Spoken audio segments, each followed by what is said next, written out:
as Broadway theaters, but only 3 of them are on Broadway. It's that whole area, and sometimes it's more, sometimes less. Right now, the big renovation on Broadway is the Palace Theater. And after they went through a whole lot, they're finally starting work, I believe, on lifting the theater up. They wanted to have a bigger lobby and the whole thing. And now with the virus, it has certainly postponed things, and they don't expect that to occur till 2021. And every day when I read more things about it, I think that it's not going to happen then at all. It's going to be quite a while. Okay, as for me, as I said, I've seen over 130 Broadway shows, most of them musicals. Out of the 130 shows, that's 130 different shows. Several of them I've seen more than once. I would go there on business a few times a year for the schools for theater, and Bonnie and I would go at least once or twice a year. And then I would start taking my theater group to New York City. So very often I would see repeats. The first show that I ever saw on Broadway was when I went to the New York World's Fair in the fall of 1964. And that night we went to see Golden Boy, starring Sammy Davis Jr. My mother took me, and my cousin Phyllis took her son, and we went to see this because her brother-in-law was very close friends of Sammy Davis Jr. So we managed to get great seats, and we tried to get to see him backstage afterwards. Unfortunately, he wasn't seeing people that night. It was an interesting experience. I was very glad I was able to do it. Then came October of 1966, and my parents took me to see Fiddler on the Roof, which was, my dream. At that point, Sarah Mostel was out of the show, but Harry Goss was supposed to be, Herschel Bernardi was going to be in it, and that was fine. So we were going to do that on a Saturday night, and my mother and father were going to go visit my mother's friend all afternoon. And this really sounded like a big thrill to me. Here I'm going to be in New York City, and I'm going to see my mother's friend who I don't even think I knew. So she said to me, look, do you want to go see a show by yourself? Yes. Couldn't get the words out fast enough. What would you like to see if you had your choice? I said, Annie, Get Your Gun with Ethel Merman, my #1 choice. And that Saturday afternoon, there I was watching Annie, Get Your Gun with Ethel Merman. Now, I am one of her biggest fans. I absolutely love anything I can get of Ethel Merman. I've seen her on tape a million times. I have all of her DVDs, but until you see her up close and personal, I think I was like in the 3rd row of the orchestra, and you hear her singing, there's no business like show business live. You just really haven't seen it. I will tell you, the show itself, it had its issues. It was certainly because of Ethel Merman that it was there, but they had, her co-star was Bruce Charnel, who was so much younger than her. Then they kept dubbing this show, Annie, Get Your Son. And I didn't care. I got to see Ethel Merman, and that was all that mattered to me. That night, I got to see Fiddler on the Roof. Herschel Bernardi was supposed to be in it, and he wasn't. It wasn't the end of the world for me because somebody else was in it, Harry Goss. And that night started his run of playing it, I guess, for the next year or so. Didn't get to go again to New York until August. Hold on a second. Got these out of order. Oh, here we go. Until August of '68. My college roommate lived in New Jersey, and he wanted me to take off from work and come to see him. I said, listen, you know me with theater. If we can get tickets to see something on Broadway, I'll go. So he said, all right, tell me what you want to go see, and I'll go into the city and pick up the tickets. And then a few phone calls later and a trip to New York. And on Saturday afternoon, we saw George M. with Joel Grey and Bernadette Peters. And it was everything you would expect. They were both in their prime. To see Joel Grey sing and dance was unbelievable. And even more so, they had an epilogue to the show, which were many of George M. Cohan's finest songs. And it was a great thing to see. And the other show, which I never thought I would get to see on Broadway at that point, was Hello, Dolly. with Pearl Bailey and Cab Calloway. It's hard to see, but if you look over here, I was one of those theater geeks who stood outside waiting, and I got Cab Calloway's autograph that night. I did see that show twice, once there and once in Boston. Bonnie and I saw it here. And it was just an incredible, incredible thing. After that, with 2 kids, we didn't get to New York very often, as you can well imagine, but we did get there occasionally. But one of the things we did do at that time is we'd go to Boston whenever we could to see shows. And one of the shows that we wanted to see, because we were much younger at that time, was Grease. And one of the neat things about it is, of course, if you're crazy like me and save all your programs for 50 years, when you look back on them, you can find out a lot of more useless theater information. And this, which I believe was either the first or second national tour of the show, there was an unknown in the show by the name of John Travolta, who played Duty. What's interesting about this is he was so young, he could not tour on his own. He had to have a guardian. So his older sister, who was an actress, was cast in the show so that they could meet the legalities of having him tour the country with it.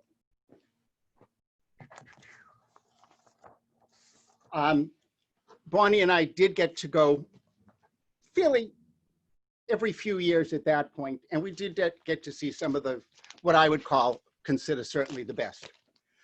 We saw Showboat, the revival, which was a landmark version of it, which was nothing short of brilliant. It was Susan Stroman's, one of the first things she did, and her choreography was incredible. And if you're a Showboat Gershwin fan, it was just an unbelievable production. The way she used the cast to change scenery, her collage of dances taking you through the eras, it was a beautiful show, and it was at the Gershwin Theater, which had recently opened, which was a beautiful, beautiful show.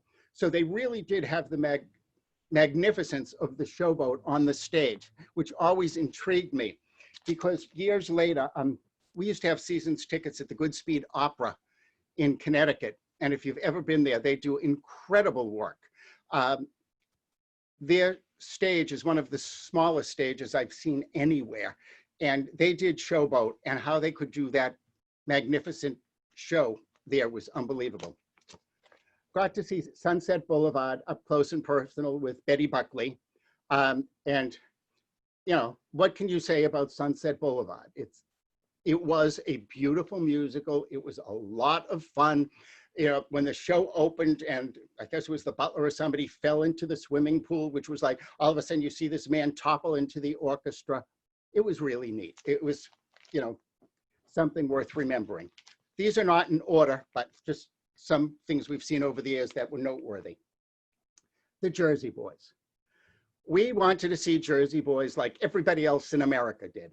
So we patiently, which isn't very often for me, got our tickets about 1 year in advance because we decided we wanted to sit together to see it. And we sat in the first row of regular price seats. I think we paid like 125, maybe 150 bucks for them at that time. And I saw the people in front of me hold up their tickets, and they were over $300. The difference 1 row meant. And it was worth all the hype that there was. We went with friends one year and saw a few shows, and we saw Me and My Girl. And it was an old British musical, which nobody knew anything about.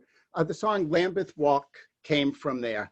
And it was just a pure fun night. And the only place that I've seen around here that anyone has ever done it was Canton High School. Did it many years ago, and they did a great job with it. It was a lot of fun. Then we went to see Hugh Jackman in The Boy from Oz.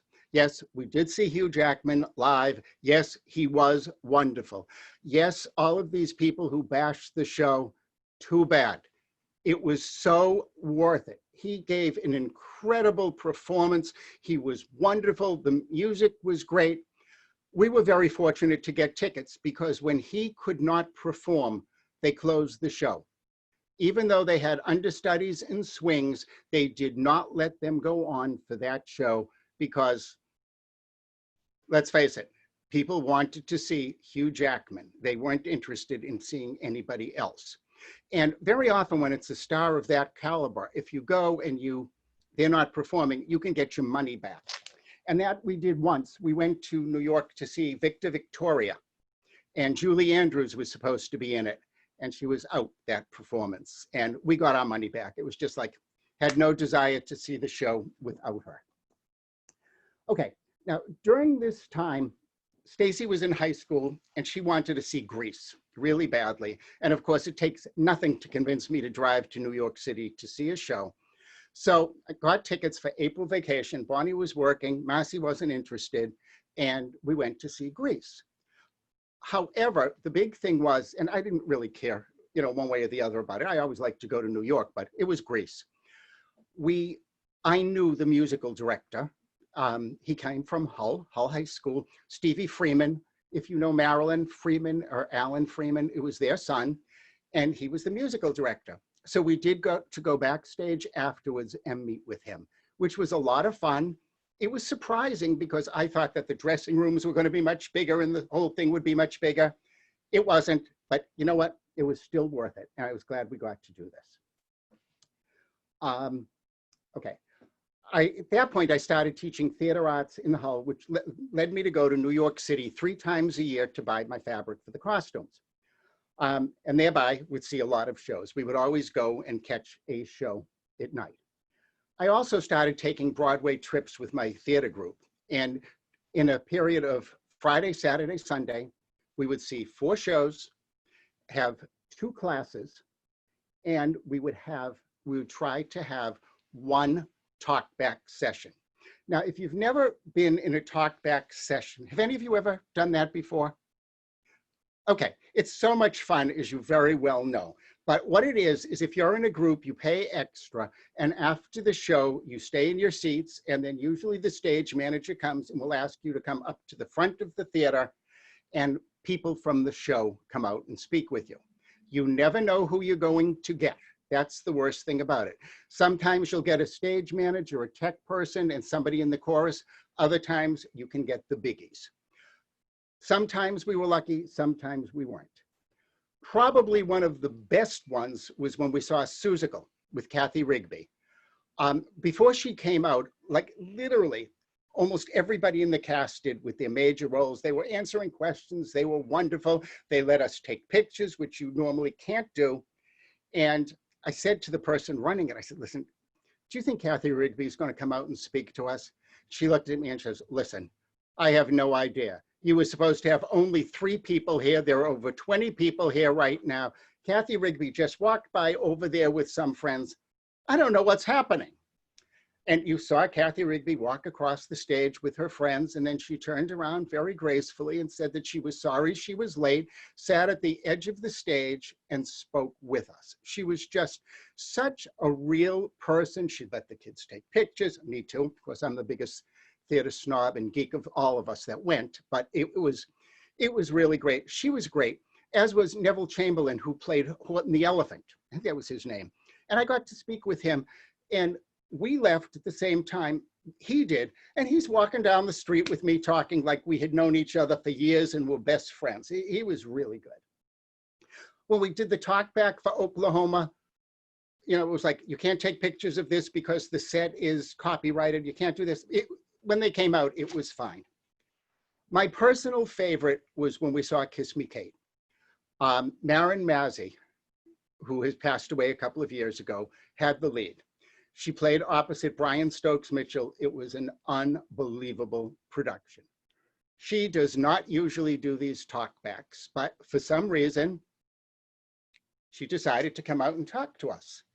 And when you went with me on these trips, there was a dress code, especially on Saturdays, no jeans. The girls were in dresses or skirts. The boys had to wear a shirt and tie, the whole bit. And the time was coming to an end, and they tried to shut her up because that was as much time as she was being paid to do. And she looked at them and said, listen, I'm not through talking. I have something to say to this group and I'm saying it before they leave. So it's like, okay, what did we do wrong? You know, you always think you're the worst when you're the person in charge. And she looked at me and then looked at the kids. She says, obviously you were taught how to behave in the theater. She says, I saw where your group was sitting. And she pointed right to where we were sitting. She says, what a shame that you had to take those seats. And the group that was 6 rows in front of you did not know how to behave in a theater, certainly did not know how to dress. And I want to thank you for coming and being such an appropriate audience. Well, that was it for me for the week. I was on cloud 9. I was so happy. Last time anybody ever gave me grief about how to dress for this. Okay, so we had to take these classes. This is something I wanted. And there was a company called Broadway Classroom. And I spoke to the lady in charge literally a million times, but had never met her. I'm at a theater conference and I'm in one aisle and I'm standing back to somebody and I'm talking to one vendor. This lady's talking to another vendor. We both stopped short, turned around and said, you're Vicki Plummer. You're Joe Doniger. We recognized each other's voice from talking on the phone so many times. Okay, now the thing with these Broadway classes is they should be adapted to your group. Some years I had a big singing group, some years I had a big acting group. We had dance classes, we had acting classes. We had theater workouts, all sorts of things. Well, this particular year, I had a big combination of singers and dancers. So I called and I said, you know the way you say you do custom-made classes? I said, yes. I said, I don't like anything you have to offer this year. It does not fit my group. Dead silence on the phone. I didn't know if I got disconnected or if the guy passed out. Finally, I said, are you there? And he said, yes. I said, okay. I gather from your reaction, I'm the first person who's ever requested a custom-made class. He says, wait a second. I held on. He says, you are. I said, okay, well, now what are you going to do about it? He said, I guess I have to do a custom-made class for you. He said, what do you want? I said, I'm glad you asked. I know exactly what I want. Naturally, I was going to be prepared for this thing. I said, we're going to see Hairspray. I want the kids to be able to sing the last part of a song and learn the routine that goes with it. We've never done that before. I know you haven't. You said you do custom classes. Okay. So he said, I got to call you back. I said, okay, fine.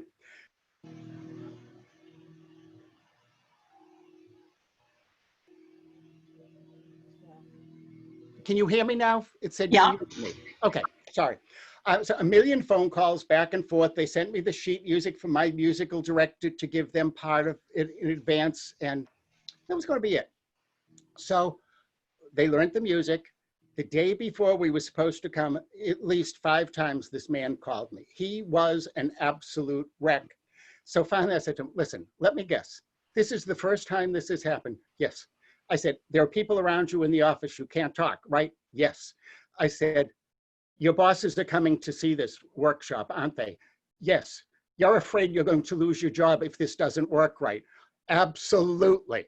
He said, okay. Now, here's my home phone number, my cell phone number, my office number, and my private line. Please, if you need me for anything, call me. It's okay, fine. Don't worry. We'll be fine. So we get there for the workshop, and there's a million people there. It was ridiculous. And I met this person who at that time was Judine Rashad. She was going to do our workshop, and she was one of the 3 Dynamites. And if you've ever seen Hairspray, those were the 3 backup singers. They were fantastic. Okay. So she starts the workshop and these people are driving her nuts as well. So finally she stops the workshop after 5 minutes and says, listen, the man knows what he wants. He prepared his kids. I'm prepared. We are all prepared. You can all leave. We will be fine. This will be a fantastic workshop. Let me work with the kids. So all but one person from the company left. Meanwhile, I went over to her, I said, if I got a poster, do you think you could autograph it for me? She says, absolutely. So I sent out the escort that was with us. I said, please, here's money. I don't care what it costs. I need a poster from Hairspray. So she comes back and I go to give her the poster and she goes to sign it and she stops. I said, what's the matter? She says, you know, let me take this back to the theater and I'll have everybody in the cast sign it for you instead. I said, okay. I said, but how am I going to get this from you? She says, well, I'll meet you at the stage door. Like, what kind of a stupid question was that? Okay, in any event, this is the poster, autographed by the entire cast of Hairspray, all of them. They all write like I do. It's taken me a long time to figure out who is who, but it really is the autograph thing.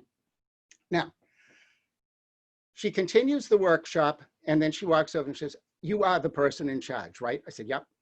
She says, okay, pick 4 kids, and I want you and the 4 kids, I want 5 of you all together to come backstage after the show, and you'll get your poster then. I said, you got to be kidding me. I said, nope.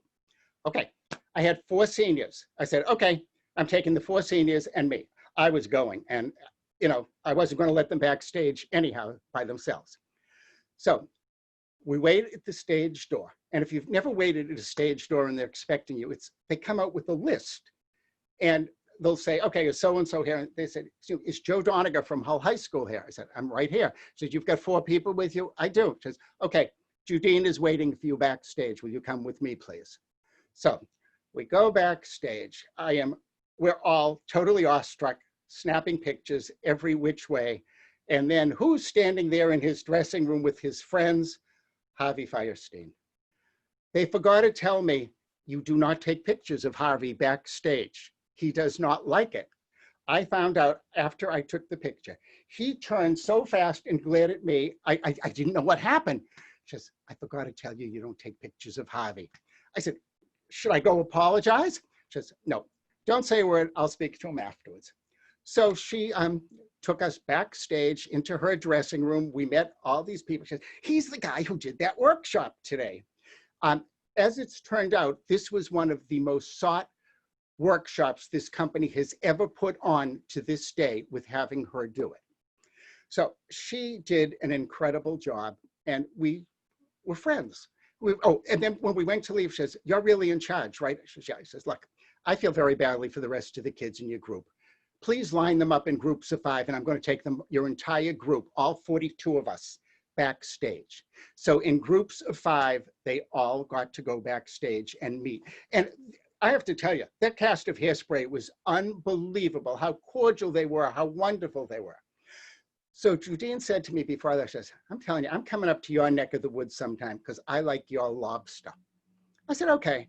So I'm thinking, okay, she's done this for me. What can I do for her? So I called my good friend, Jimmy O'Brien at Jake's in Hull.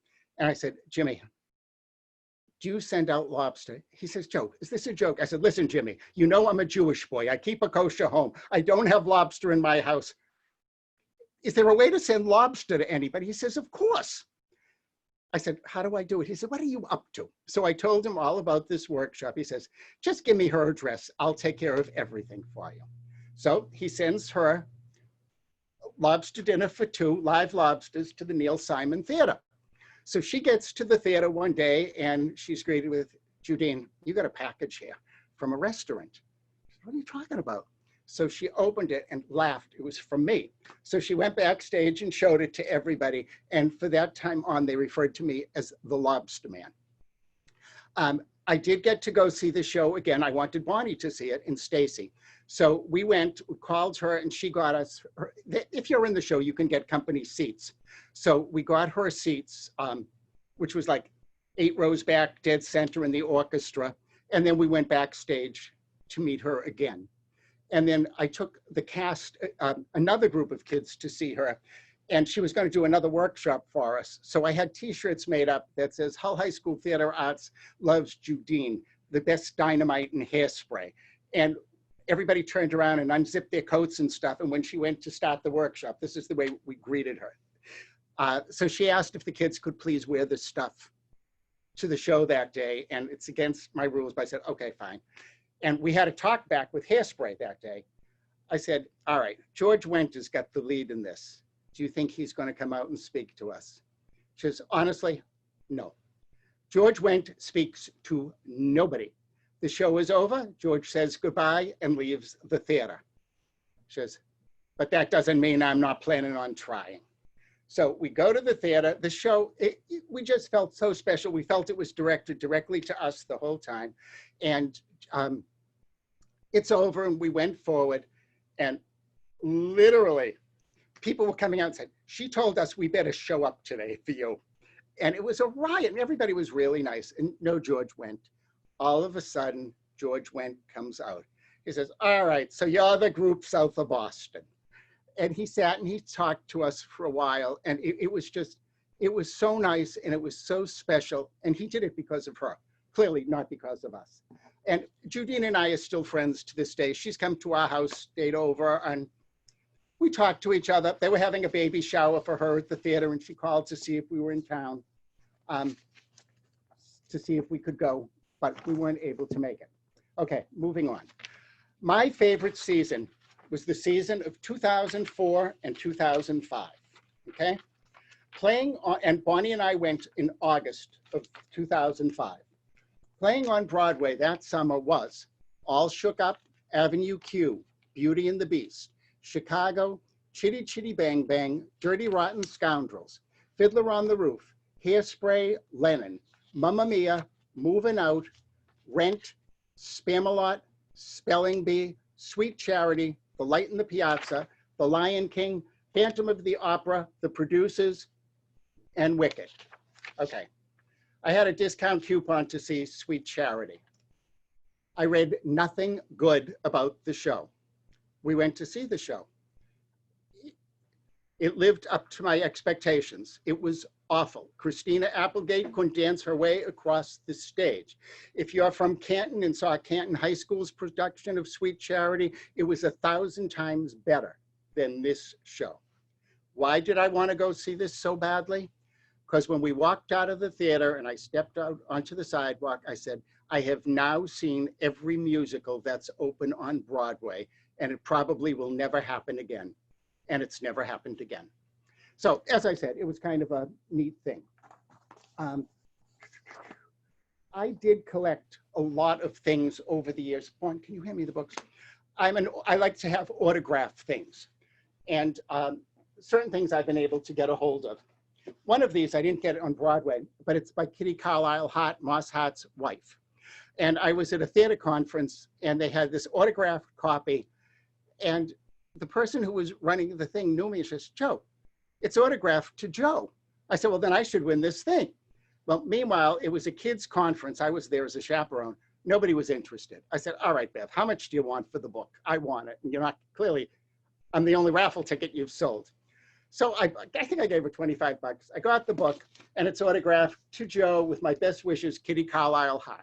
And it's been a joke. She says, you can't take the book today. I said, why not? She says, I'm seeing Kathy tomorrow. Kathy was Kitty Carlisle Hart's daughter, who she's friends with, and she had Kathy autograph it to me, to the real Joe, in celebration of my mother, Kitty Carlisle Hart. So that's part of my autograph collection. I'm an Al Hirschfeld fan. For those of you who don't know who he is, he's the person who does the pictures out of lines, the caricatures. Fabulous, fabulous person. Okay, there's no way I could afford his books. As I was telling Marcy the other day, when Margot Fiden opened a gallery in Boston next to the Colonial Theater, Bonnie and I went there one day, and they had this book, which was his first book. And I touched it, and they said, sir, unless you're going to buy it, please put it down. Very warm welcoming. Couldn't afford it, put it down. Okay. Applause Books in New York City was going out of business, and they were having this huge sale. And I know, like, a lot of people collected Edna Hibble plates in those days, and the big thing was to try and get a low number. Okay, well, his new book, Hirschfeld Online, was a numbered series. So I thought, oh, Applause was the publisher. Maybe they still have some left. So I was there. I think it was like 75% off of everything in the store. So, but the guy didn't know anything that was waiting on me. So I said, listen, will you open the thing, the package? If it's numbered and signed, I'll buy it. I said, here's my credit card right now to prove it. But it has to be numbered and signed. And sure enough, I have number 28, and it's autographed by Al Hirschfeld. At that point, I said to him, gee, by any chance, do you have his first book? He says, I don't know, what is it? And I told him, he says, I don't know, wait a minute. So he comes back, he says, is this what you're talking about? I said, yeah. I said, is it for sale? He says, the boss told me sell everything in the store that you can, even if people want fixtures. Do you want it? I said, how much is it? I think he was going to charge me like $15 for it. He said, here, take my credit card. So I quick gave him the credit card. He rang up the sale and the phone rang. It was his boss. Listen, I forgot to tell you, the Hirschfeld books are not on sale. I didn't know this, but I'm watching the clerk and it's like Felix the cat. The color drained out of his face completely. He said, it's too late. You told me to sell everything. He said, actually, I just handed the man his receipt. I sold both of his books. We've got nothing left of his. Guy hung up. He says, hey, all he's been doing is yelling at me, sell, sell, sell. So I sold it. So that was part of it. Some of the other greats that we got to see the producers with both Nathan Lane and Matthew Broderick. It was phenomenal. I got to see The Odd Couple with both of them. It was okay. It wasn't the thrill that the others are. We are big Audra McDonald fans, and it doesn't take much to convince me to go see it. We saw Ragtime. If you've never seen Ragtime, go see it. They're already talking they probably should never present it again because of what's going on, but it's a fabulous, fabulous show. And she was unbelievable. Okay, Lady Day at Emerson's Bar and Grill. Did anybody see it? Did you love it, Michelle? It was just unbelievable. And this was a show Bonnie didn't hear of. She didn't know if she really wanted to go. Came out loving it. She portrays Billie Holiday, and it was unbelievable. And then we saw Shuffle Along. And to see her tap dancing when you knew she was pregnant was unbelievable. Grease, I've seen a million times on Broadway, but Grease is Grease.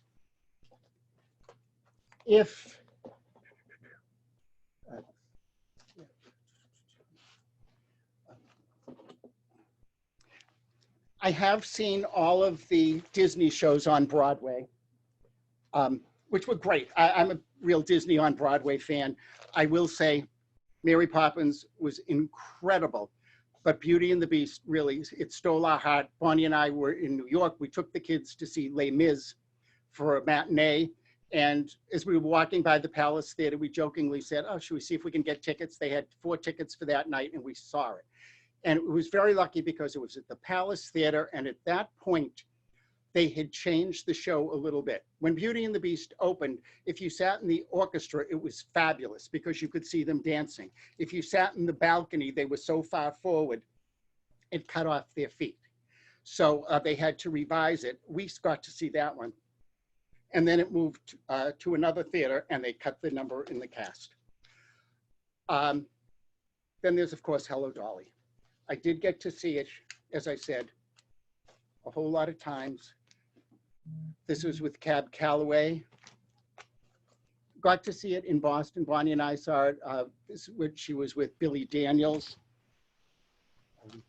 I think this is the one with Betty Buckley. Not Betty, we saw it with Betty Buckley. Okay. Carol Channing. And of course, we did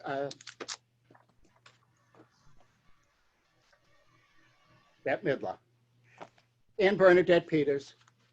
I've got all the program souvenir books from every time I saw it. If it was a different cast, I would have it. If I had a chance to see, the only one that I'm sorry I never got to see was, of course, Ethel Merman, but I did track down a copy of the program and add that to my collection. Vaughn, can you just hand me the curtains thing? As I said, whenever I would do a show, I would try to collect memorabilia. And when I was doing curtains, I would go on eBay and they had, I don't know if you can see this, it says curtains on it. Deborah Monk, who was the lead in it, gave these to the cast on opening night. And I managed to buy one on eBay. When something was on sale that I wanted on eBay, I really went for it. Like the time I was doing 42nd Street And in between leads, they needed a replacement dress for what Christine Ebersol wore. So if I can turn this around, if you can see the red dress hanging. We were able to see it? Yeah, right there. Okay, that was the replacement dress that was used on Broadway, and my kid did use that when she performed. Could I just have the bauble, please? Where other people have all sorts of bauble collections, I have one too, of Harvey Fierstein in Hairspray.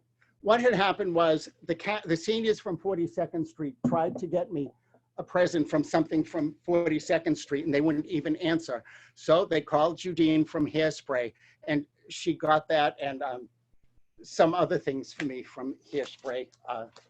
Autograph stuff, the fans that they were giving away autographed. And I guess I've taken up a lot longer than I thought I was going to. I haven't shown everything, but if anybody has any questions, I would be glad to answer them. I have to tell you, the first show I ever saw was Mr. Wonderful on Broadway. 1956, we were on our honeymoon. And when the show was over, he sang requests for half an hour. We were blown away. Oh, yeah. Yeah, Pearl Bailey was known to do that. Unfortunately, she didn't on the night that we saw her, but I didn't care. It was so worth it to see her as Dolly. I mean, she played Dolly as Pearl Bailey. You know, like after she did the main Dolly number, she had to take her shoes off because her feet were killing her, which was just so Pearl Bailey. Joe, what was the role that the person who friendly with in Hairspray, what role did she play there? A Dynamite. Dynamite was in that role? I don't remember who that was. The three girls that they came out of the window at the front, they were like a backup Right. group. Okay. Yeah. And actually, they did it when they did Hairspray Live. They were the only ones from the Broadway cast that were asked to perform in it. Mm-hmm. And none of them got to be in the movie. They went and auditioned, but they didn't get to go in. Okay, thank you. That's wonderful. You can understand why, you see the passion, and you can understand everybody why when, I think it was before he left, before he retired, the auditorium and high school was named the Joe Doniger Auditorium. So the passion that he brought and the gifts that he brought to his kids was amazing. And this has been really wonderful. Does anybody have any memories of Broadway or anything they want to share? Please speak up, Cindy. I don't have any memories. I really haven't gone to theater, but I have to tell you, Joe, I've been smiling since you started talking.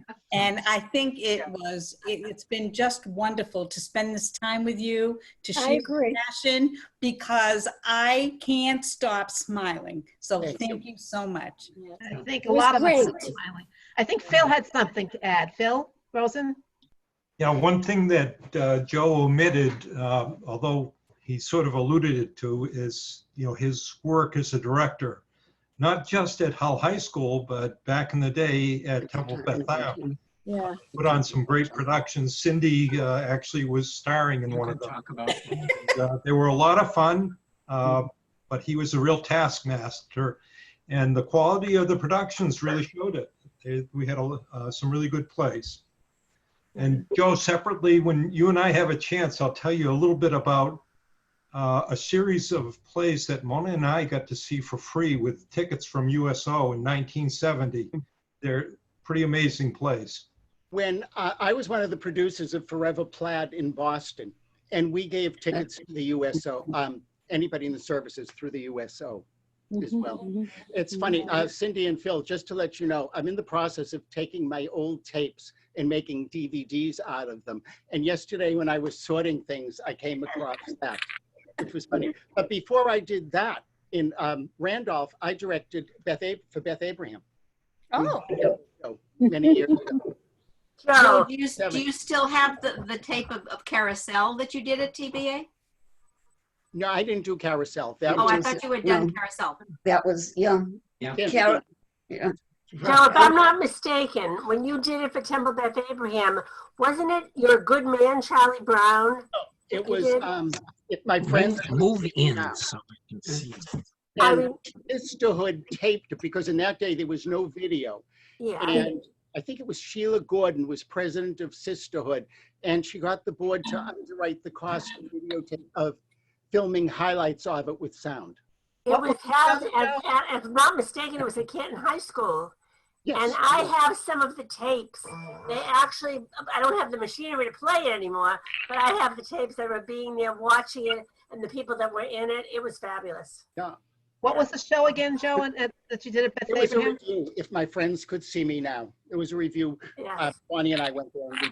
And So I have a question for Joe, which has just occurred to me, which is that I wonder, before you're deciding to go into theater arts, which you didn't tell us at what point you decided to, had you been involved in theater arts in high school or beforehand? oh yeah, always involved in high school and what have you. And when I started teaching, I was the three directors at the middle school, and then I ended up doing that, and then doing both schools, and just continued.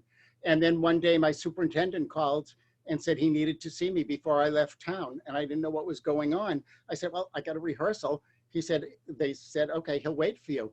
I said, what did I do? And he says, don't worry, everything's fine. I got there, and he said, listen, you've taught science long enough. I want you to start teaching fine arts and theater arts. And he wouldn't let me I needed a couple of courses to get certified, and instead he insisted I take the other pathway out, which was to do a paper. And he said, they might call you in for a test. I don't know anybody who's been called in for an oral test. So one day I called him, I said, you just met somebody who was.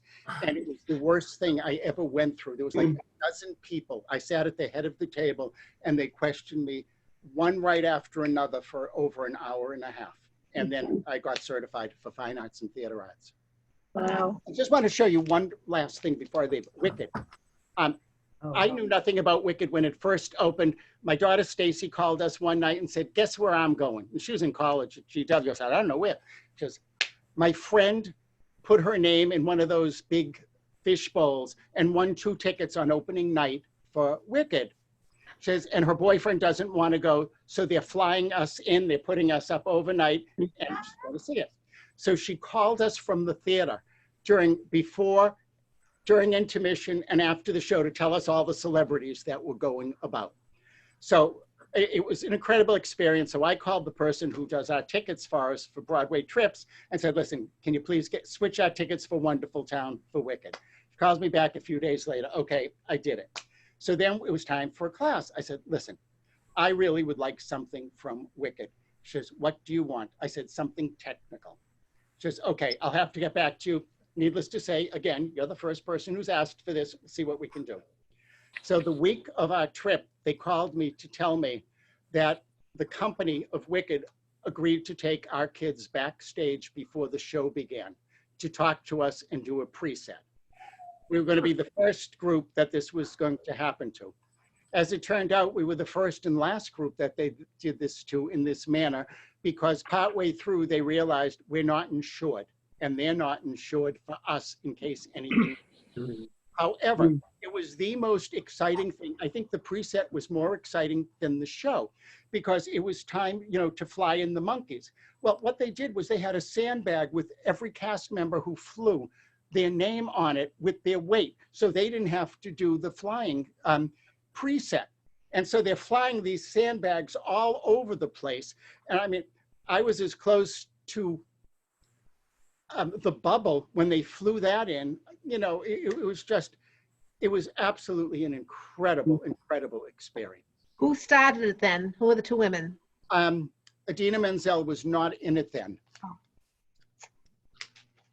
And because I saw it soon afterwards, but yeah. Well, I'm glad that, does anybody else have a comment to make? Oh, Adina was in it. Kristen Chenoweth wasn't, and Norman Leo Butts was in it. It was great. Right. I saw Kristen Chenoweth in it. Wonderful. Well, such a treat, particularly in these days. Oh, I'm going to call Lorraine. You have to unmute. I'll unmute you. But particularly in these days. Has a question also. I just want to agree with Joe. Ragtime was one of the best shows I've ever seen. If you ever get a chance to see a revival of it, the music, the story, it just hits home. As I said, it was in the blogs today that it's questionable. A lot of these things have come up now because of what's going on. Hairspray, they used to let it be an all-white cast, and they just redid the legalities for it. No more. It's either as it's written or not at all. Right. Judy, did you have a question? No, I was just going to tell you about an instance with Joel Gray, because we adore him. And we had gone to see him at the Concord. We were there and just walked down and talked to him. He was performing, and we had seen him, of course, in Cabaret. I wrote him a letter. And then it came to Barry, our son's bar mitzvah, and he was in Boston for a play. And I sent him an invitation, and never expecting anything back. I thought he would come to the service, and he wrote back to me the most beautiful letter saying he wished he could come, but that he was in rehearsal that day. So it was quite an experience to just have him send that back. Wow, that's great. What a performer. What a Yeah. performer. Yeah. And Bonnie and I did get to see Hamilton on Broadway. Yeah. Awesome. And we still Wow. have the house. We didn't have to mortgage it. Yeah. So this has been a wonderful, wonderful presentation, Joe. Really appreciate it. Everybody, let's give him a round of applause. Thank you. Thanks, Thank all. you, Joe. Thank you A so wonderful much, night, Joe. Thanks, A Joe. wonderful night to Wonderful. close out You are our wonderful. You're Renee wonderful. Tivkah live programs. Thank you so much. Thank you, Debbie. Thank Thank you, Debbie. We'll see you. Thank you, Debbie. I'm Thanks, so Debbie. happy that everybody enjoyed it, and I will hope to see you sometime in midsummer with some other programs. And if you have any ideas, let me know, and we'll look into it. So thank you again, and everybody be well, and happy summer because it's about to begin. Right. Thank you. Thanks, Joe. It was You too. wonderful. Thank you, Joe. Bye-bye. Thank Bye-bye. you. Joe, stay on for a minute if you don't mind when everybody hangs up. If everybody else. Bye, bye, everyone. Bye, Jerry. Bye, Jerry. Bye, everybody. Goodbye. So, goodbye, everybody. Bye-bye. Bye-bye. Thank you, Debbie. You're so welcome. I didn't get, no, I'm just talking to Jill. That's all right. You have a lovely, lovely afternoon, everybody. So, Joe, I'm Yeah. sorry I didn't get to see your bio. I'm sorry you took your time to. I went out for a little bit and I just came home, so I really appreciate you sending it in. But I figured we knew each other well enough that I could do it. What had happened was I went to do it this morning, and I'm having trouble with my regular computer, and I couldn't send anything. It kept freezing. So I said, okay, I can deal with that. I want to get my notes and everything in order for this as best as I can. So I sent it out a few hours ago, though. I'm sorry. No, that's okay. That's fine. I mean, I hope you don't mind that I didn't get to look at it. Oh, no, don't worry about that. I hope this was what you wanted. It was perfect. It was wonderful. You see everybody's smiling faces. And I mean, still people have really love it. a couple of stacks of things. I had extra just in case. And Right. Well, that's like what Nancy did last week. She said to me, well, just talking about time. I said, Nancy, whatever time you think it's going to take, it'll probably take twice that long. yeah, So you gotta figure that out, but I think this was plenty, and, it's wonderful that you share this with us. So I really appreciate it. my pleasure. Is that Josh Grossman there? You know what? He teaches kids. I think he might have it on, but he teaches kids at this time. Oh, okay. I So think when I sign out, he'll be signed out, but he probably is not watching right now. okay. I'll catch you later. Be well. Yeah, come by and visit at the beach someday. Love. You can sit in the porch.